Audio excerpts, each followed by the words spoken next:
Big Q, what up, boy? What up, Kev? Hey, man, I'm tired. I ain't gonna even front. It's Friday, though. We got jobs. We got things to do. Yep, We're gonna I'm talk with you. about all Chicago sports teams right after the intro.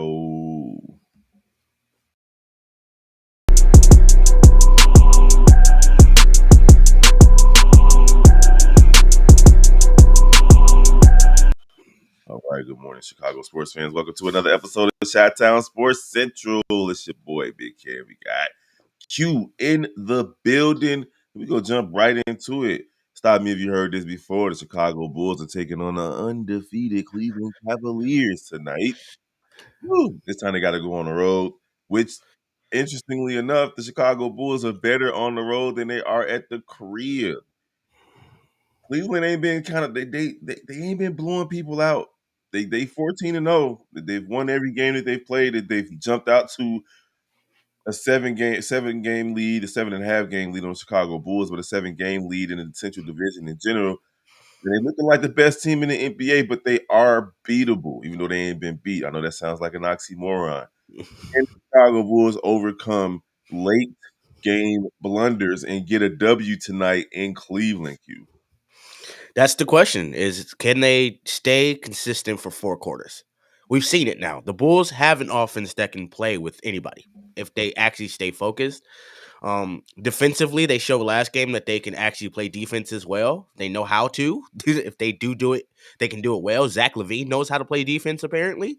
So it's going to come down to them really having to play that. You have to shut down Donovan Mitchell. He's the core that keeps that team going. Um, but yeah, it's one of those games where you got to protect the paint. You got to play smart. You got to cover for each other. And like you said, Cleveland has shown they are beatable. You can beat this team if you play right. The issue is they're good at the end of games, and the Bulls aren't. So we do keep it close. The question is who's going to step up in the fourth quarter to help us win the game. Yeah, Q, I'm right there with you, man. It's just one of those things where the team that wanted more, at least in these Cleveland games, have been coming out victorious, and that's been Cleveland every single time. Even the other night, they had a close game. Um, I think it was who were they? They played Philly. I forgot who Cleveland played, but Donovan Mitchell was like one assist away from a triple double, and they grinded it out at the end of the game and got the W. And it's not like they out there averaging 130 points, 125 points throughout this 14 game winning streak. The Bulls are averaging 115 points, which is something that we haven't seen from them in a while. So they can put the ball in the basket, but again, it's going to come down to late game execution. And I have confidence that the Bulls they could win this in season tournament. I got this weird feeling that they're going to be one of those teams that come out with a chance to win this NBA Cup. And it starts tonight versus the Cleveland Cavaliers in Cleveland on their shiny in season tournament court with their undefeated record hanging in the balance. It's going to be a rough one. It's going to be a tough one. But if Zach LaVine can keep playing the way he's playing, and guess what? If Patrick Williams keep playing the way that he's been playing, Yeah.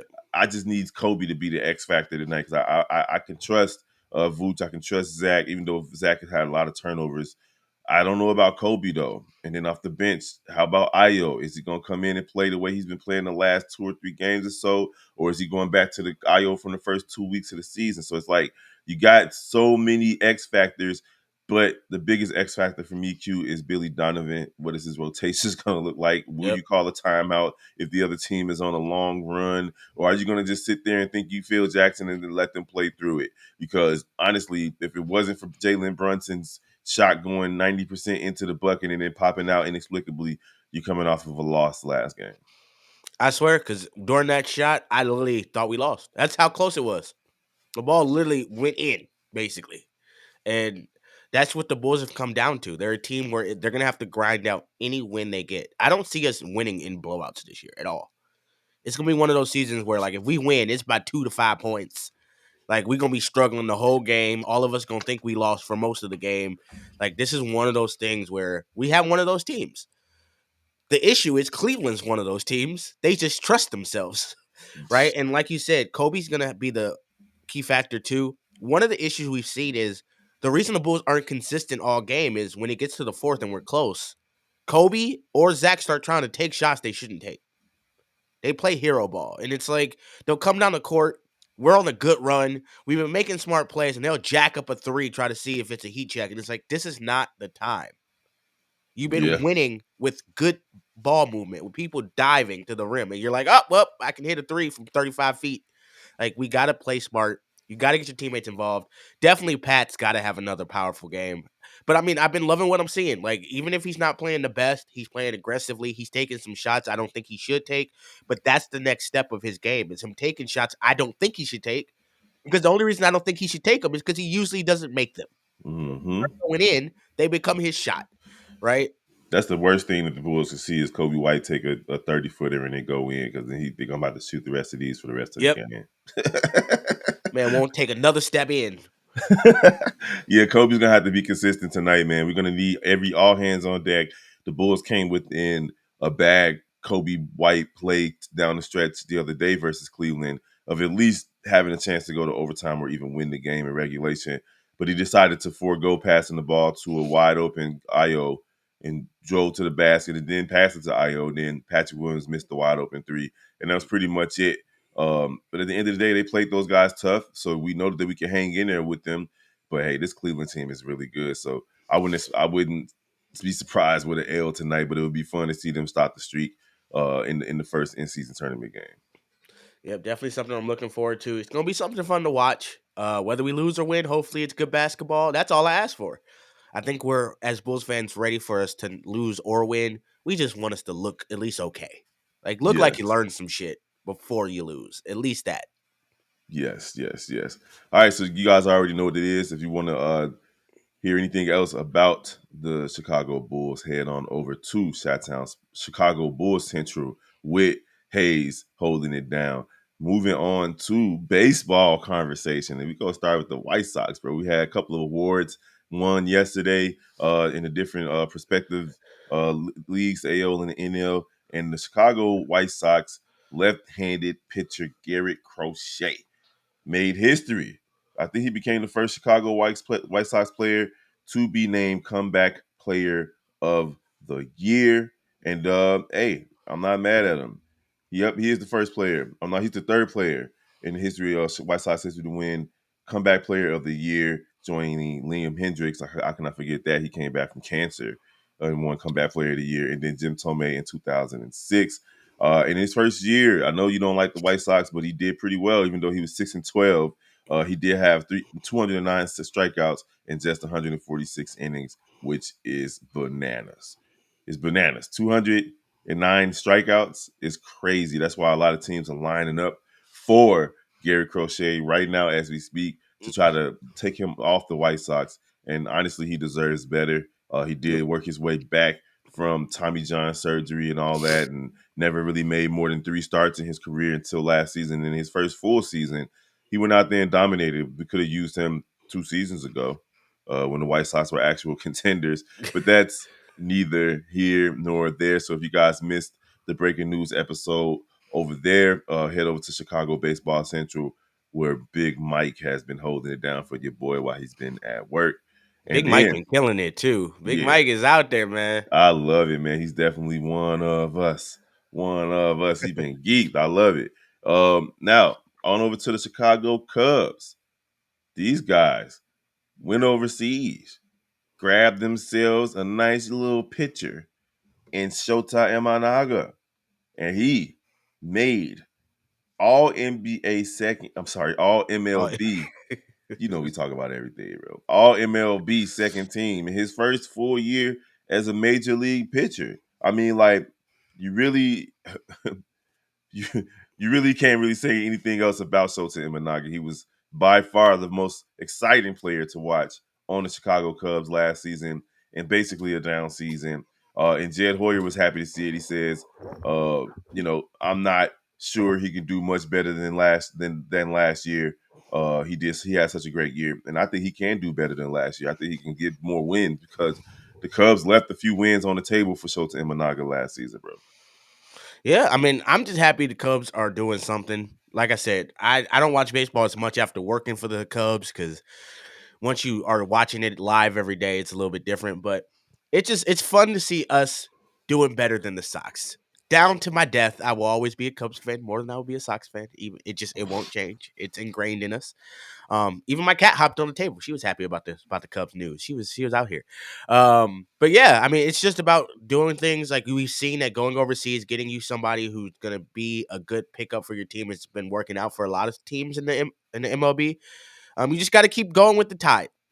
Get pitching. Pitching is super important when it comes to baseball. If you don't have pitching, you become the Sox. The Sox strength was pitching last year. Shut up. They didn't have hitting at all.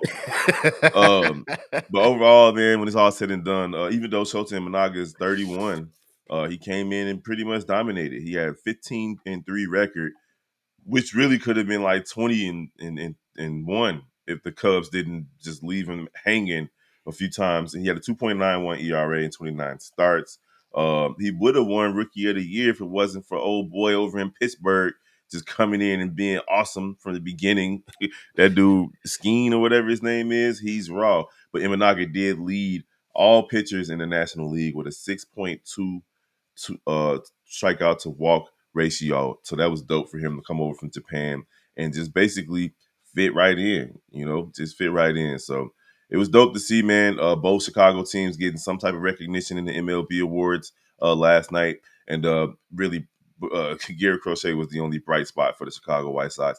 He did earn an All-Star appearance, and he did get his Comeback Player of the Year award. And Shota Imanaga, while he wasn't the only bright spot, he was definitely the main reason why you watched Cubs games last year. He was must see TV. So hopefully next season he'll be able to keep it going, and hopefully Crochet wherever he goes can sustain a long career in the major leagues. And just a side note, Chris Sale won Comeback Player of the Year for the National League, and we know that he was a former Chicago White Sox player too. So if y'all want to hear anything else about the Chicago White Sox or the Chicago Cubs, head on over to Chicago White Sox Central and then separate page, Chicago Cubs Central. Like, subscribe, follow. We appreciate all the love we getting on Chicago White Sox Central too, man. We like at 15, 16 subscribers now. I know that's a lot. That's about as many people that went to games last year. So the whole entire Chicago White Sox stadium is now following the channel. Yo, that's crazy. Moving on to the Chicago Bears. Hey, we already know they are headed. They're gonna be at the crib. Green Bay coming to the crib, right? So Yeah, it's something we I'm got not to deal excited. with. Yeah, I'm I not know. Yeah, excited about this at all. yeah, I know. I know, but I am excited to see what the offensive coordinator is going to do. He's saying all the right things. Hearing things that I like. It's not much to say about the Bears. We talked about them a lot this week, but just hearing how the players have been expressing how they felt Yep. about Shane Waldron has been some tea, as the young ladies like to say. It's crazy to hear like DJ Moore saying, "Hey, when we would go to him to talk about adjustments, he would make us wait till halftime to implement them," which is clearly obvious. And the other team, like, yes, they're gonna keep doing the same dumb shit for the whole half. We Like, got it. we did knock them out their rhythm, and they're gonna keep doing the same thing. It's really the definition of insanity. I think one of the other players alluded to that as well with the definition of insanity. And Matt Eberflus is claiming that he is going to take real responsibility, take full responsibility of how his coaching staff has fizzled out pretty much everybody that he's brought in. Bullshit. Real responsibility is I'm gonna step down because obviously I'm not making the right decisions. Like, you can't talk about. I'm gonna take real responsibility for this while I sit here and get paid and I don't get fired and nothing happens to me, but everyone else gets fired. That's not responsibility, sir. Yeah. Yeah, and now we got the doggone Green Bay Packers coming to town. It's not going to be a good look. The Bears Nope. haven't beat them since 2018, and their team in flux right now. Even though Eberflus says, "Hey, it's a third play caller in his tenure," which is crazy because this is his third year. So he's getting three offensive coordinators in less than 3 years, less than 3 full years as a coach. It's crazy. He said, "I take full accountability for that. I take full responsibility for that, and it got to get better. The details of creativity have to improve, and it's got to improve this week." So, is there anybody on the planet besides maybe Mike Tyson with more pressure than Thomas Brown this week? I don't even think Mike Tyson has pressure. But yeah, no. As far as Like he's stuck. He is literally like he is in one of those positions where even if he wins, people are gonna say it's a fluke because he can't really change the offense too much. And even if he loses, he'll probably get all the blame. Oh, you suck just as much as Shea. Like it's one of those things where he's kind of just in limbo until next year because he can't get like nothing we see the rest of the year will be his offense. Second time in his career, he's gonna Yep. be in limbo. The same thing happens to him in Carolina. And my last question about the Bears is Caleb Williams. A lot of it's the scapegoat is gone at the moment. Now Caleb Williams, in my opinion, the pressure is all on him to go out there and be the number one over. Listen to me. Listen to me. It's on him to go out there and get rid of that ball. Like there are too many times that we've seen him stand back there, miss people breaking out, not throwing it on time, out of rhythm, underthrowing, overthrowing, and I can't blame Shane Waldron for his deep ball. Like his deep ball has been off from game one. So I feel like it's time now for Caleb Williams to show me something versus a good team. We've seen him do it against bad teams. I need Caleb Williams to go out there and show me something versus a team that everybody in Chicago hates, except for those weird Chicago Packers fans. But everybody that's from Chicago that hates the Packers are looking at Caleb Williams this week too. And there's a lot of people that's giving him a pass because he's a rookie. This week, I'm not giving him a pass. I need him to go out there and be effective. Well, see, I somewhat agree. I don't think I blame him too much. Like I think you still can blame Shane Waldron. That's going to be the issue with this year is with where we're at now. And Thomas even said it. He can't change the offense yet. They're still running Shane's offense. They're just trying to make it a little bit better. So it's gonna be really hard to fully put the blame on Caleb this year, just because until we see him in a bona fide offense that's not Shane's, we're kind of stuck.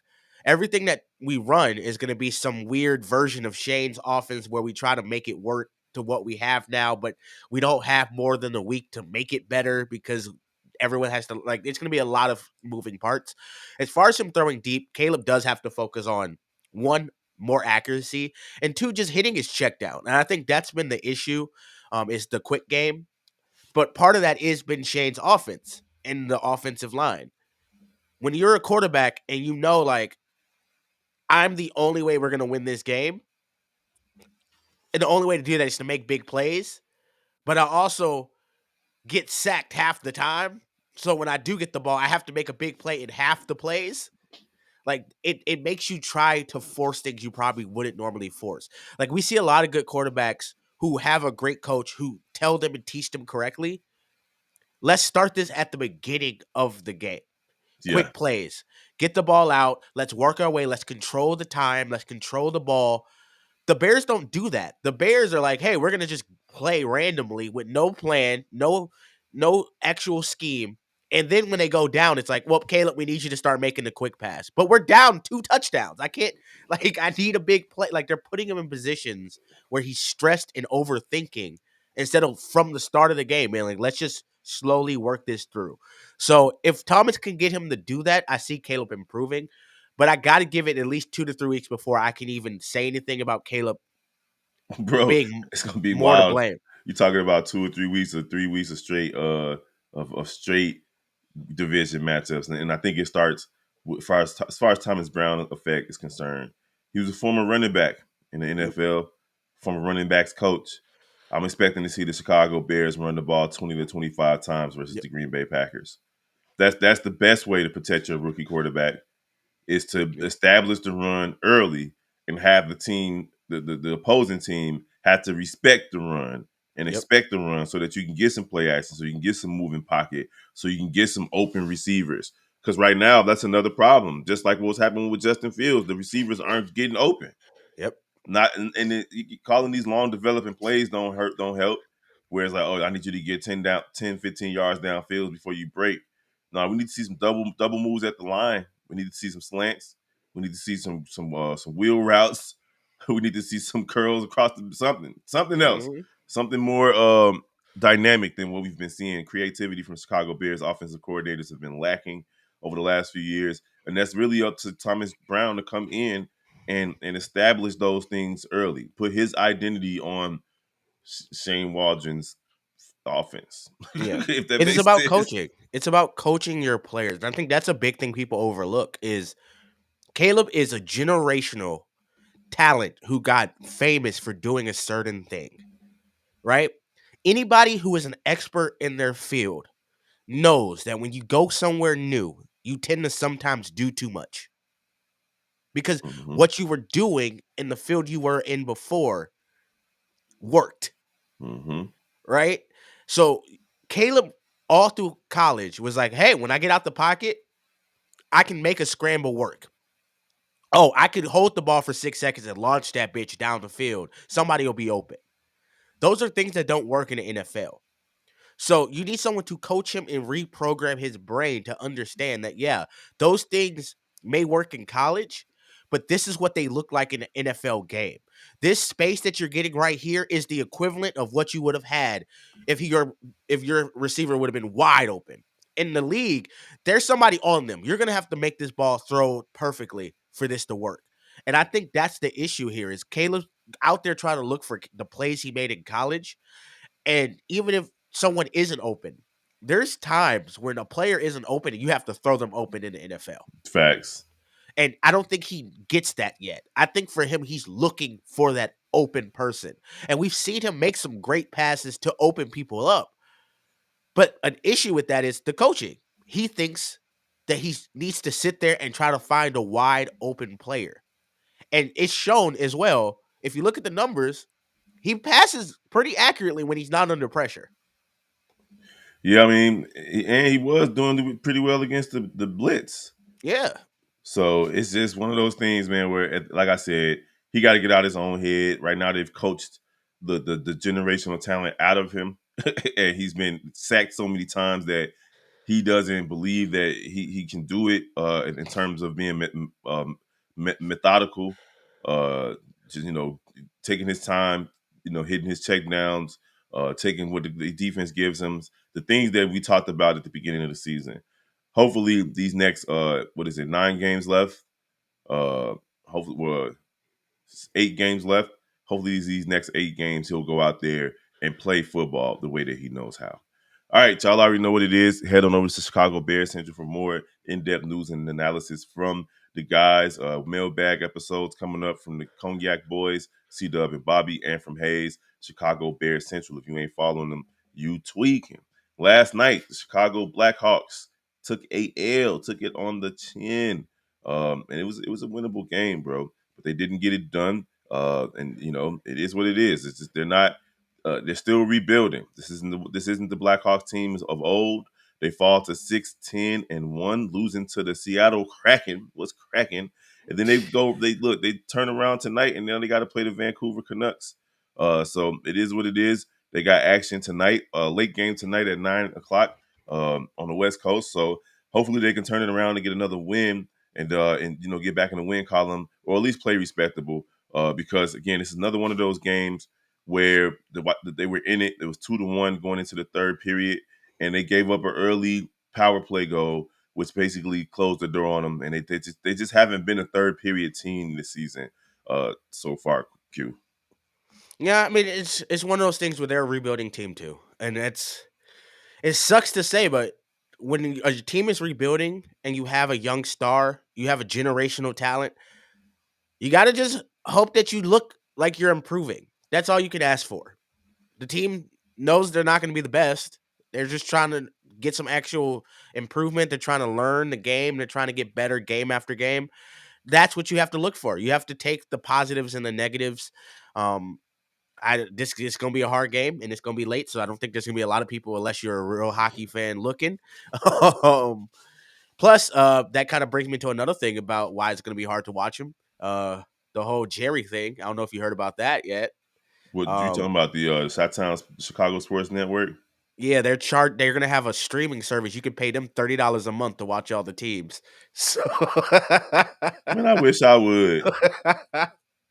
they said they gonna get their money. I mean, like, there's no way. There's no way No way, bro. $30 Like thirty on top dollars a month is crazy just to work, watch 3 teams. Like, you get nothing else and but all of them suck. that team. Yep. Like they all suck.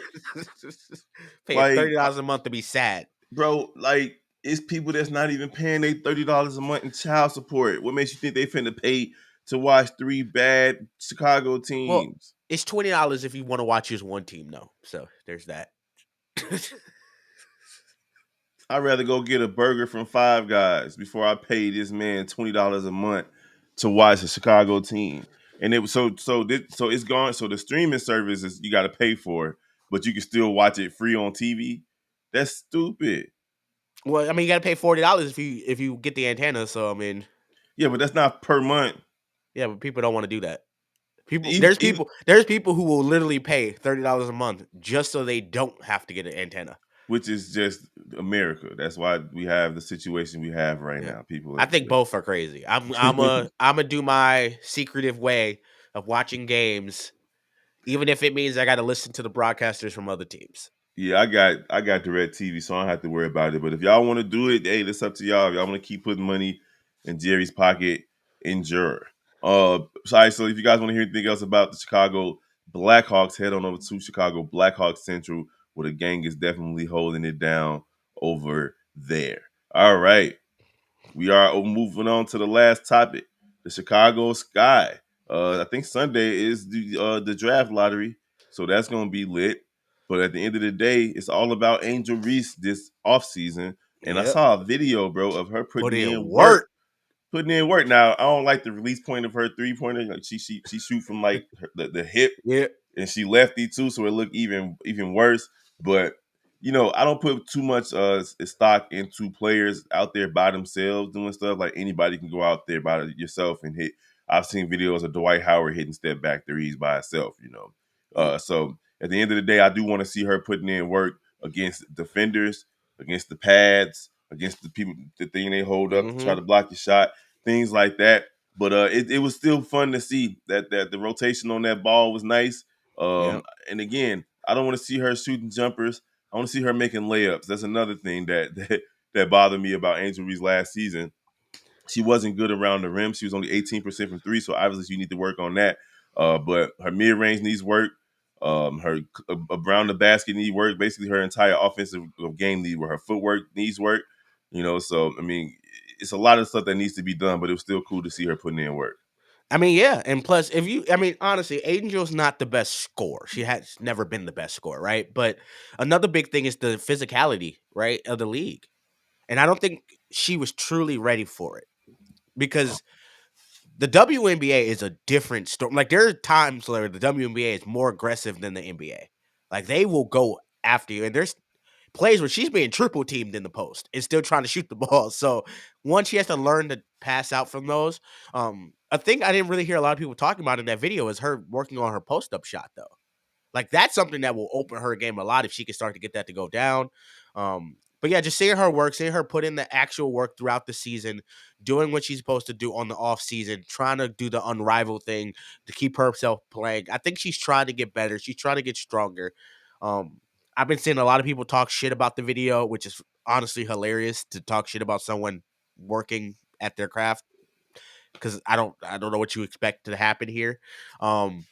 Like, when the season first ended, everybody was talking about, oh, she's out here doing, commercials. She's out here doing shows. She needs to be in the gym. She needs to be practicing. She posted a video of her practicing. Wow, she only practicing her jump shot. She ain't practicing. Like, I don't know what y'all want here.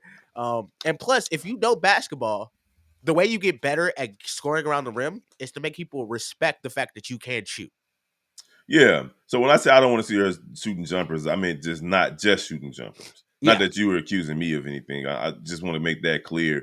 I want to see her working on where she's going to be the most, and that's around the basket. Let me see some George Mikins real quick, that's because what everybody was saying. But that's the thing. Like, my thing was everybody in the comment section was like, "Oh, she clearly look at her. She's the worst shooter around the rim, but she's not practicing around the rim." It's like it's a 30-second video. yeah, I'm sure she did. It's I'm sure like, she did put some work in, and the biggest takeaway is I want to see it in action too, against some defenders and against opposition and obstacles because again, anybody can shoot shots and make them by themselves. Even though she does need to be working on these things, and it's always a tenuous circumstance when you're talking about the WNBA because it's always perceived as hate. But as people who talk about sports, you tend to nitpick, and that's just the reality of it. Like you be nitpicking with the Chicago Bulls, Bears, Blackhawks, White Sox, Cubs, and the Chicago Sky too. I'm not gonna take it easy on WNBA just because it's a female sport. The reality is we want to see our teams be the best they can be, and I believe that Angel Reese is putting in the work to be the best player that she can be, and so is Cardoso, and so is Kennedy Carter, and the rest of those young ladies. And hey, it is what it is. I think they're going to be a much better team next year with Marsh, Tyler Marsh. He been with the Las Vegas Aces, playing with the best player, working with the best player in the WNBA. So I just feel like, hey, that's going to be a good thing for these girls, especially Angel Reese. If she wants to emulate anybody, it should be the three-time MVP over there in the Vegas Aces. So that's just the reality of it. You know. All right. If y'all want to hear anything else about the Chicago Sky, yeah, head on over to Chicago Sky Central. They will be doing breaking news tomorrow. I mean, not tomorrow, Sunday when the NBA draft lottery convenes. It's going to be fun. We know we can't get the number one overall pick because of the pick swap with Dallas. So hopefully Dallas gets number one, we get number two, or we get number one, they get number two, whatever the case may be. It'll be dope to see Chicago Sky be able to improve their roster. At the end of the day, we're not getting Paige Beckers though, and that sucks. I hate that. I hate it. All right, we're gonna holler at you guys, man. We appreciate you all for all the love and support across every Chi-Town Sports Central family channel. And then of course, hit up NBA Central where we putting in daily work over there too. Man, crossing milestone 17,000 Q over on Chicago Bears Central. Hey, So that's dope. It's crazy that the Bears have 14 wins in 3 years, and and we still got 17,000 across that time span. So that just means that something's going right with the guys, myself, Steve O, Bobby Hayes. It's been dope, man. C Dub as well with the live calls. Chicago Bulls tonight, live call over on Shy Bulls podcast. If you're not following the Shy Bulls podcast, you're just hating at this point. I don't know what's wrong with you. Go ahead and holler at those guys. Check out C Dub, the best live caller in the game. And we're gonna holler at you guys next time. Peace. don't forget to pray. Amen.